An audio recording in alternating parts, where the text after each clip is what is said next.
पळशी झाशी येथे धाडशी घरफोडी 6,44,000चा मुद्देमाल लंपास. बुलढाणा जिल्ह्यातील संग्रामपूर तालुक्यातील पळशी झाशी येथे धाडशी घरफोडी घटना समोर आली आहे. अज्ञात चोरट्याने घराच्या दरवाजाची कडी कोंडा तोडून प्रवेश करत सुमारे 6,44,800 रुपयाचा मुद्देमाल लंपास केला आहे.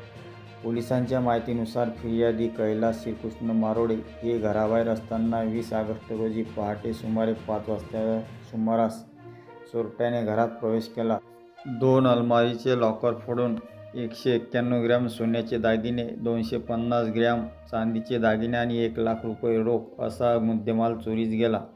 या प्रकरणी तामगाव पोलीस ठाण्यात अज्ञात चोरट्याविरुद्ध गुन्हा क्रमांक 282/2026 अन्वये भारतीय न्याय संहितेतील कलम 331/4, 305 अंतर्गत गुन्हा दाखल करण्यात आला आहे. घटनेचा पुढील तपास ठाणेदार श्रीकांत निचड यांच्या मार्गदर्शनाखाली सुरू आहे.